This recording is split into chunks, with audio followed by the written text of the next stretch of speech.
bago, asin darakulang bareta kan aldaw. Mga baretang balansyado, daing kikilingan, asin makatotohanan. DCGB, Bareta alas 7. Mga preskong bareta sa lado lokal, nasyonal, internasyonal, asin iba pa. Bareta alas 7. Digdi sa GB, garantisadong bareta.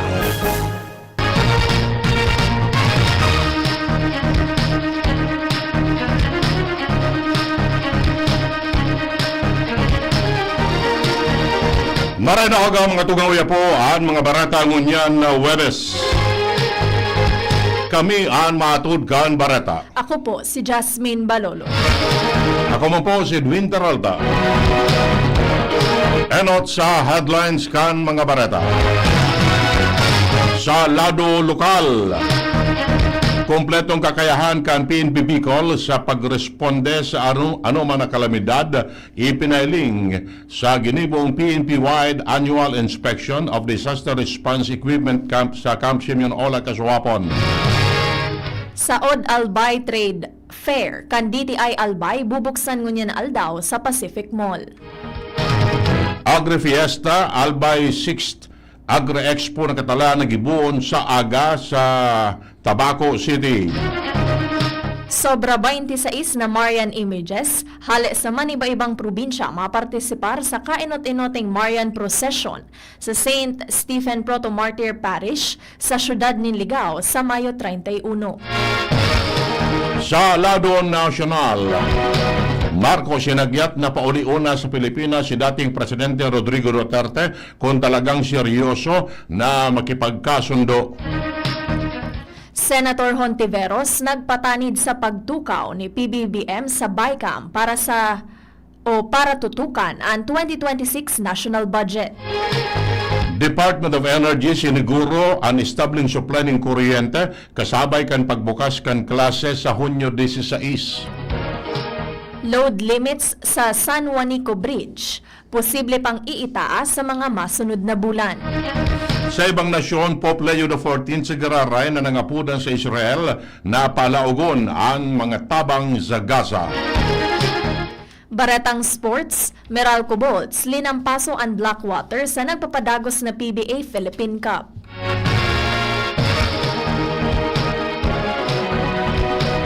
Detalles kan Bareta. Enot sa lado lokal. Ang baretang ini hatod sa Indukan. Optin Lutein Capsule. Alagaan ang paningin sa tulong ng Optin. Kitang-kita ang kalusugan ng mata.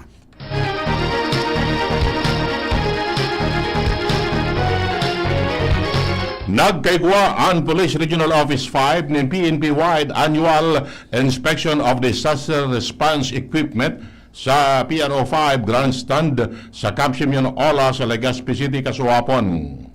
Sinaro-saro ni PNP Bicol Regional Director Brigadier General Andre Dizon ang kahandaan kan search and rescue team, kondisyon kan mga rubber boats asin mga rescue vehicle.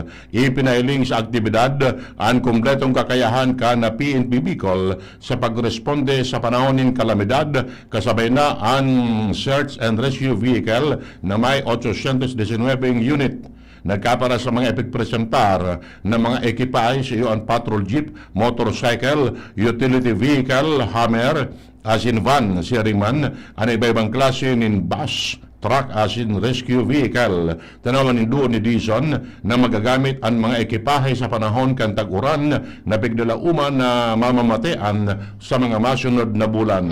Ang baretang ini hatod sa Indukan. Plemex. Pag may ubo o hika, Plemex agad. Basta lagundi, Plemex. Bubuksan ngunya na aldaw ang Saod Albay Trade Fair kan Department of Trade and Industry o DTI Albay sa ground floor kan Pacific Mall, Legazpi City. Mantang madurar ini sagod sa Mayo 25 ngunya na taon. Mahiling digdi ang negosyo center, Flores de Mayo tampok an manlain-lain na booths na may dekalidad na produkto hali sa mga handicrafts asin iba pang mga produkto. Katuyuhan kan trade fair na ipahiling ang talento asin tibay kan mga lokal na negosyante asin small and medium enterprises sa probinsya kan Albay.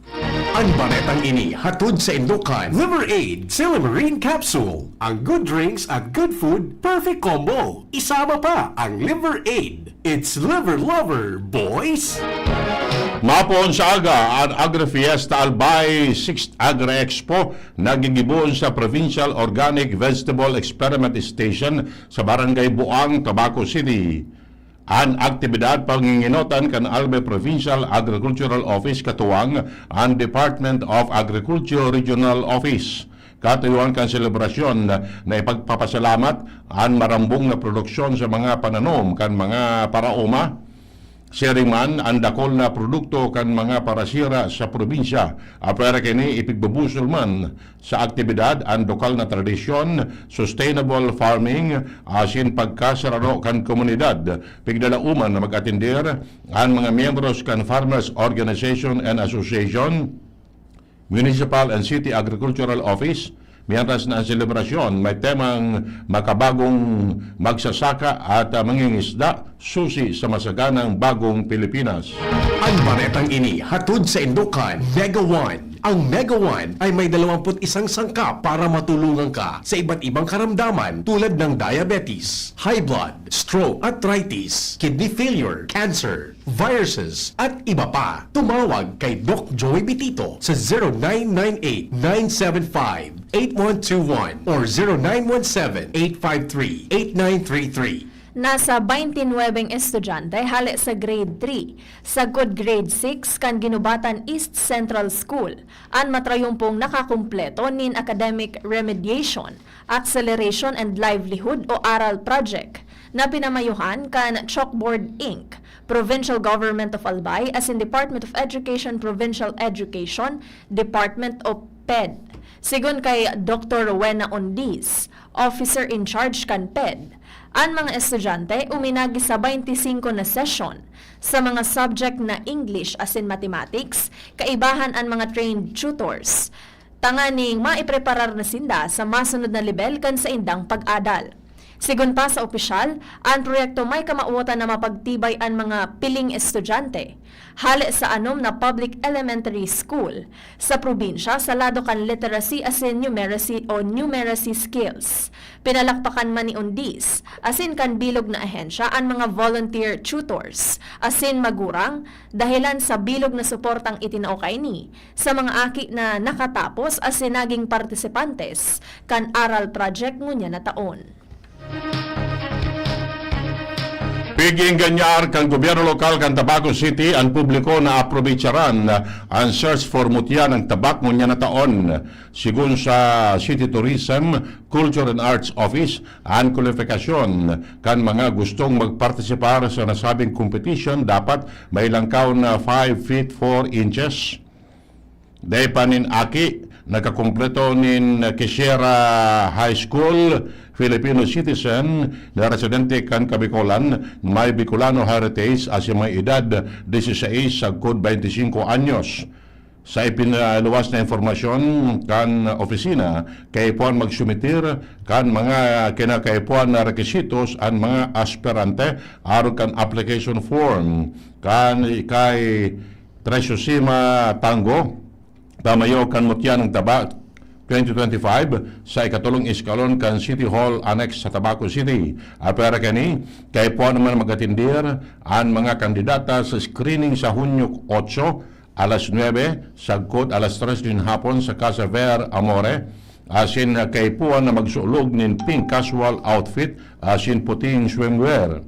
Dagdag pa kan ahensya, gaganawon sa competition ang 200,000 pesos bilang mutya ng tabak, 150,000 pesos sa first runner-up, 100,000 pesos sa second runner-up, asin 75,000 pesos bilang mutya ng tabak tourism kung saan gigibuhon ang Coronation Night sa Hunyo 21 sa Lagman Auditorium kan Bicol University Tabaco Campus.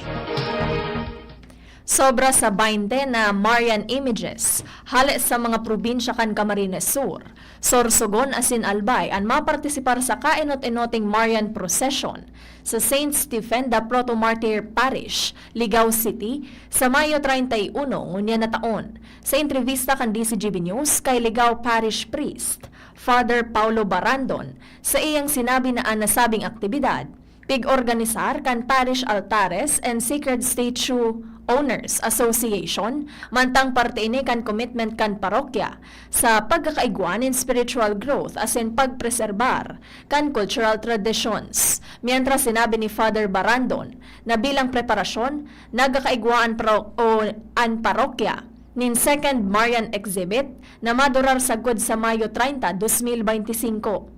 Katakod kaini pig-inganyaran publiko na magpartisipar asin bisitahon ang exhibit bilang pakikisumaro asin selebrasyon kan faith and devotion kay mahal na ina.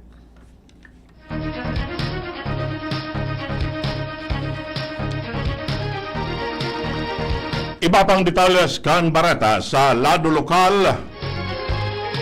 Pinunana ang Julius Año Nuevo Cup Sports Fest 2025 sa paagi ni Sarong Parada sa Albay Police Provincial Office Compound sa Camp Salvador Hausian del Rosario sa Barangay Santa Cruz, Ligao City. Sinabi ni Albay PPO Provincial Director Colonel Julius Año Nuevo na ang nasabing pakawat sa rong oportunidad sa mga pulis kan Albay na may promoter ang physical fitness asin makapag-relax sa minatapos pa sa ng eleksyon. Sa tanawan doon, nene sarong pag-apresyar asin pasasalamat sa mga personalis kan pulisya matapos siguruhon ang pasiorden sa laog kan electoral period. Mientras na parte kan aktibidad ang search for Miss GCA Cup Sports Fest 2025 asin iba-ibang klase ng karawat sharing sa basketball, volleyball, one-man carry, relay, asin iba pa. Sarong 18 anyos na estudyante ang naarestar kan Pulangi Municipal Police Station sa ginibong anti-illegal drug buy-bust operation sa Pulangi, Albay. Sigon kay Pulangi Chief of Police, Police Lieutenant Colonel Henry Red, nakonfiskar kay alias Pat na residente kan Ligao City ang tulong pidaso nin heat-sealed transparent plastic sachet na may laog na pigtutubodang shabu. Sigun pa sa impormasyon, pigkakarkulong nasa 1.5 gramo ang gabat kaini, asin may street value na 10,200 pesos. Sa ngunya, nasa kustudya na kan mga otoridad ang suspect, mantang nagkaigwa naman in inventaryo ang Pulangi Municipal Police Station para sa mga nakuang ebidensya, pati ang mga testigo na hali sa barangay, asin media para sa magkakanigong disposisyon. Negatibo sa red tide toxin ang nagkaparang coastal waters sa Kabicolan. Sigun ini sa opisyal na pahayag kan Bureau of Fisheries and Aquatic Resources. Kung saan sinabi kaining negatibo ang coastal waters kan Milagros asin Mandaon sa Masbate, Sorsogon Bay asin Wag Lagoon sa Matnog, Sorsogon. Dagdagbakan BFAR na ang mga shellfish hali sa mga nasabing lugar ligtas kaunon mantang ang pagkua pagtipon asin pagpabakal ng shellfish pigtutugutan naman kan BFAR Bicol. Naarestar kan Masbate City Police Station, Provincial Police Drug Enforcement Unit, asin Philippine Drug Enforcement Agency Masbate, ang sarong high-value drug personality sa Barangay Espinosa, Masbate City, kasuhapon. Sigon sa Masbate City Police, ang suspect na midbid na si alias Ayan, 46 anyos, asin residente kan nasabing lugar, kung sa inaarestar ini sa paagi kan search warrant kan mga autoridad. Sa ginibong operasyon kan mga autoridad, sa harong kan suspect, nakonfiskar digdi ang 7 pedaso nin heat-sealed transparent plastic sachets, kan pigtutubodang shabu na may gabat na 50 gramo na pigkakarkulong nasa 340,000 pesos ang kantidad, mga strips nin aluminum foil na may tada pa kan nasabing illegal na droga, siring man ang iba pang drug o non-drug items. Sa ngunyan, nasa kustudya na kan mga otoridad ang suspect para sa magkakanigong disposisyon. Iyan ang primerong kaptang kan mga barata. Ang iba pa pagkatapos kani. At ngayon, ang pinakabago, ang pinaka-epektibong food supplement na mabusising ginawa sa Amerika at matapos ang 3 taon, aprobado na ng FDA. Mega One, ang evolusyonaryong produkto na nagtataglay ng 21 natural na mga komposisyon na nakatutulong upang palakasin ang immune system at ang ating kalusugan. Para sa karagdagang impormasyon, Maaaring pumunta kay Doc Joey Bitito sa Barangay 18, Cabangan West, Legazpi City, kaharap lang ng Bangko Sentral ng Pilipinas. O tumawag sa 0998-975-8121 or 0917-853-8933 para sa free consultation sa natural medicine. bisitahin din ang aming Facebook pages, Mega One-Superfood at MHC Bayanihan Official. Mega One, evolusyon para sa kalusugan. Pre, makinig ka muna. Payong kaibigan lang ha. Work hard, play hard. Yan ang motto ko dati. Pero nakakapagod din pala katagalan. Sa gitna ng lahat ng mga puyat, inom at pagkain ng masasarap, kasama na ang oily at fatty foods, kailangan pa ring bantayan ang kalusugan. Tamang kontrol ang kailangan. Katuwang ko, ang Liverade. May silimarin na maaring makatulong, protektahan ang atay. Cheers to more good times. Be a liver lover. Mahalagang paalala, ang Liverade ay hindi gamot at hindi dapat gamitin paggamot sa anumang uri ng sakit. Ang good drinks at good food, perfect combo. Isama pa ang Liverade para sa kalusugan ng atay. Mabibili sa mga leading drugstores nationwide. Kung naghahanap ka kiproduktong pangpasalubong sa pamilya asin barkada, yaon mababakal sa Mayon Treats. Dakol na pagpipilian na masisiram asin magagayo na produkto. At Mayon Treats, makukuha sa San Francisco Diversion Road, Ginubatan, Albay, asin Iguaman Sinda sa Legazpi Grand Terminal. Mayon Treats. Sarili asin pinamamahalaan ni Mr. Marlon D.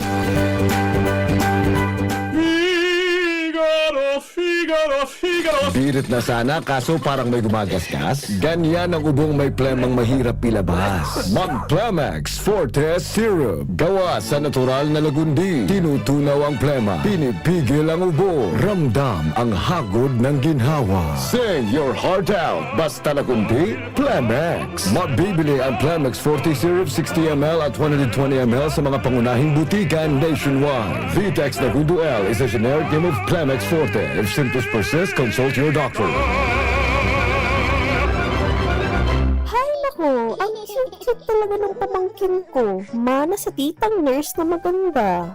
9 months na itong pamangkin ko. Dapat mabakunahan na ito ng MMR para sa ligbas, beke at German measles. At meron pang IPV2 na dagdag proteksyon para sa polio. Kayo ha, kumpletuhin ang bakuna para siguradong lumaki ng malusog si baby. Tandaan, wais pag kumpleto ang bakuna ni baby. At ang wais ay laging ligas. Paalala mula sa DOH Bicol Center for Health Development.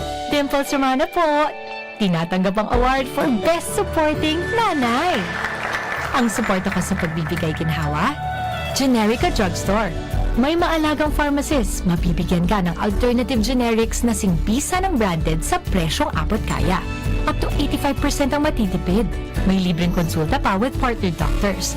Tara na sa Generica Drugstore. Suporta natin sa ginhawa. Ginhawang Generica.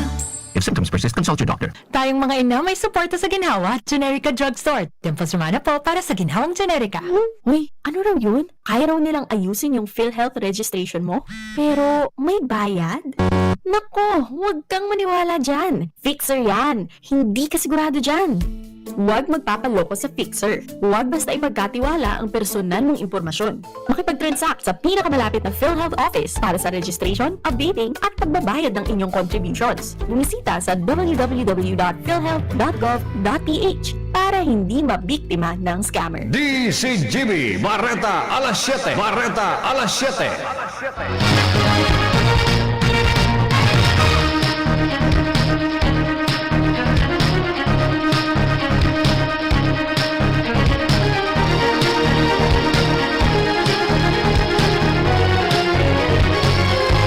Detalles kan Barata sa Lado Nacional. Kinagyat ni ilihidong Senador Bongo si Presidente Bongbong Marcos na pauliuna sa Pilipinas si dating Presidente Rodrigo Duterte. Initanganing mapatunayan ang sinseridad ni Marcos sa pahagi ni nabukas siya para sa pakikipagkasundo sa mga Duterte. Sigun kay importanteng maipailing ni Marcos ang sa iyang sinseridad sa tangrok na pakikipagkasundo asin ang pagpapauli sa dating presidente ang primerong lakdang para gibuon ini. Sa tanawanin doon na si Duterte man talaga ang dapat na makahuron may kinaraman sa reconciliation dalante ini ang pinakagurang sa pamilya Duterte.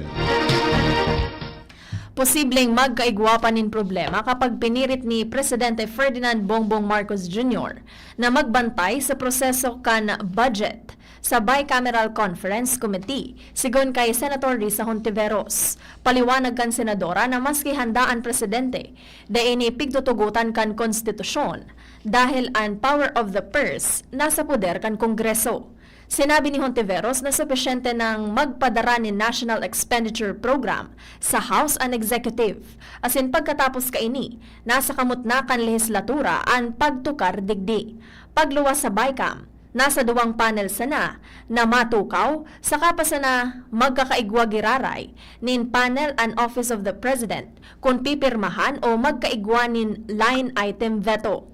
Tinaawanin doon ni Hontiveros na kung ipipirit kan presidente na magtukaw sa BICAM, pwedeng madugangan sana ang problema asin umabot sa pagplantar nin kaso kontra sa hepe ehekutibo. Sa ibong nalado, pabor si elehidong Senador Ping Lacson sa posibleng pagiging observer ni Presidente Bongbong Marcos sa BICAM deliberation para sa 2026 budget na pigsasabing malinaw na sinyal kontra sa anuman na kalokohan sa budget process. Sigun kay Lacson, magayon ang kamautan kan presidente na bantayan ang proseso kini sa pagbilog kan national budget kay banana ang mga posibleng pagtukaw bilang observer sa Bicameral Conference Committee. Ikinamundo ni Lacson na migbid bilang maigpit na bantay sa kabankan nasyon sa nanaging ikatulo asin pinakapoderosong chamber ang Bicameral Conference Committee budget dalan sa kakulangan in transparency kani. Aloy na ang pigbubusong ni Lacson ang transparency sa proseso kan pagbilog nin budget kay bananan pagtugot sa publiko asin media na magtukaw sa gallery sa deliberasyon kan Bicameral Conference Committee. Inireport kan Department of Public Works and Highways na posible pang iitaas ang load limits para sa San Juanico Bridge sa mga masunod na bulan. Ginibo ni DPWH Secretary Manuel Bunoan ang pahayag kasunod kan gigibuhon na rehabilitasyon kan nasabing tulay. Sigon sa Secretary, ang presenteng 3 tonelada na load limits sa San Juanico Bridge, iyo ang temporaryo sana. Sinabi niyang base sa saindang projection, pwedeng may itaas na ang load limits sa ultimong parte kan presenteng taon. Piglinaw man kan ahensya nakadaklan sa mga lunadan, pigtutugutan na makaagi sa tulay, apwera na sana sa mga magabat na lunadan, siring kan mga cargo trucks. Padagos man ang DPWH sa paghanap nin mga alternatibong ruta bilang konsiderasyon sa ekonomiya sa saindang pagpapadagos kan rehabilitasyon kan tulay. Nagtutubod man ang opisyal na sa siring na paagi, maibitaran ang pagkakaigwanin epekto kan inflation sa mga lugar na apektado.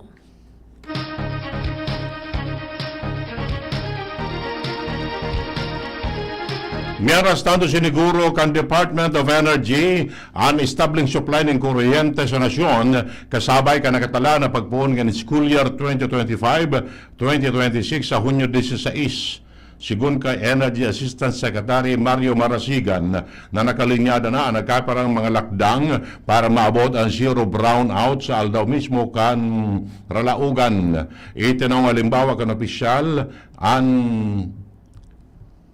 naabot na zero brownout kan aldaw nin eleksyon kan Mayo 12 na pwede gararay abuton sa pagbukas kan bagong school year. Sigun pa sa DOE, nakalinyada ang nagkaparang proactive measure asin contingency plan para tulos na maaksyonan ang mga potential na power outage asin grid issues. Kasabay kang bigdalauman na pagbalik ang mga estudyante sa mga eskwelahan para sa saindang in-person classes. Enot ang nakondukta ang Department of Education na nagkaparang adjustment. Pangenot na ang pagbalik kana katuodan na pagbubukas kan klase sa bulan in Hunyo imbis na Agosto. matapos ang school year 2025-2026 sa Marso 31, 2016 matapos ang 197 regular class day base man sa kapalaman sa DepEd Order 12 Series of 2025.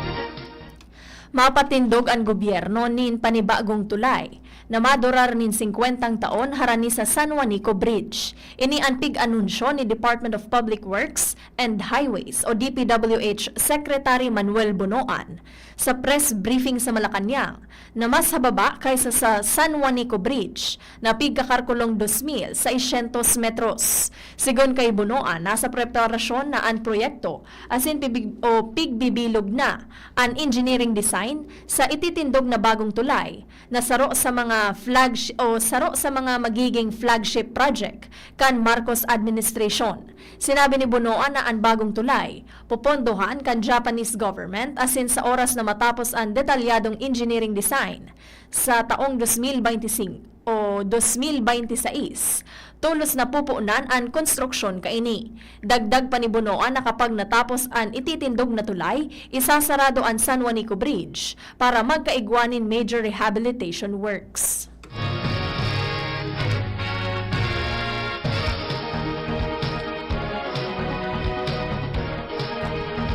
Baratahali sa ibang nasyon. Sa gararan na nag-apilar si Pope Leo XIV sa Israel na tugutan ng makalaog sa Gaza Strip ang mga humanitarian aid sa sayang salak sa mga paratubod sa Vatican. Sinabi kan Santo Papa na magkakanigo na masolusyonan ang paglaokan mga ayuda dahil dakol ng mga aki ang nagkakagaradan dalang sa gutom. Dagdag pa kini na sitwasyon sa Gaza, makahadit nanin marahay. Enot ang sinabi kan United Nations na dahil sa pagbabawal sa paglaog kan Israel kan sa indang mga aid trucks, nagdadakol na ang mga nagkakagaradan ng mga aki na apektado kan karabokan. Baratang sports, tinapos na kan Meralco Bolts ang duwang sunod na pagkadaog ninda matapos na ilampaso ang Blackwater sa score na 103-85 sa nagpapadagos na PBA Philippine Cup. 5 players ang nagrehistro ng double digits na scoring na pinanginota ni Chris Newsome na igwang 19 puntos, 7 rebounds at 3 steals sa kawat na ginibo sa Inares Center. Nag-ambag man in 14 puntos ang rookie na si CJ Cancino para mas palawigon pa ang bentahin ninda. Mantang igwang 13 puntos, 7 rebounds, si Chris Banchero asin 20 puntos o 12 puntos, 5 rebounds man si Raymar Jose. Igwa ng 4 na gana asin 5 daog ang Bolts, mantang ang Blackwater may sarong gana asin 5 daog. Mientras na pinalawig pa kan TNT tropang 5G. An sa indang gana matapos na daogon ang Rain or Shine Elasto Painters sa score na 111-103. Pareho nang may 4 na gana asin 3 daog ang TNT asin Rain or Shine. Ultimo sa detalles kan Barata. Nasa linya ang Pag-asa. Diyos marahay na paggaga, ninang sa tuyang latest update sa kamugtakang kang sa tuyang panahon. Intertropical Convergence Zone no ITCC ang nakakaapekto sa Mindanao. Mantang easterly so yung malinsangang paros na hali sa sirangang kadagatang Pasipiko naman ang nakakaapekto sa natatadang parte kang sa tuyang nasyon. Digdi sa Kabikulan, makaka-experience ng bahagya mo panganuron sagpod mapanganuro na kalangitan na may mga pulo-pulo mga paboran o pagkikilat pagdagulgol. Ang paros ay maluya sagkod moderato na hali sa sirangan ang mamamatian. Ang mga baybaying dagat ng Kabikulan magiging banayad sagkod sa moderato ang pag-ukol. Tinatayang agwat ng temperatura pigalauman poon 26 sagkod 33 grado sentigrado. Mantang hangit index po dito sa Legazpi ay pwedeng umabot ng 42 antas na degree Celsius, asin sa ibang parte kang Kabikulan ay pwedeng mag-abot ng 39 to 41 antas na degree Celsius. Mantang ang aldaw ay nagsirang kasumagong alas 5:18 ng pagkaaga. Kasi masunod ka at yan na alas 6:05 ng pagkahapon. Ini si Melvin Almohela reporting live halibidi sa DOS Pag-asa Ligas.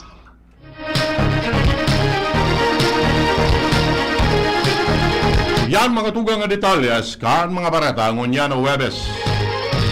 Sa pangarang ng mga pagriba, Mardela, Jenny Balyaran, Nicole Gloriani sa Newsbase, Ronald Baldo sa Lado Technical asin Pag-asa. Kami ang nagatudkan Bareta. Ako po, si Jasmine Balot. Ako ma po si Edwin Terralta nagsasabing salamat kasi sa magantabay, mabalos. Masunod na si Mr. M. Yan ang DCGB Barata alas 7. Abangan ni Raray sa aga. Ang hapon, masunod na pagkalipas lang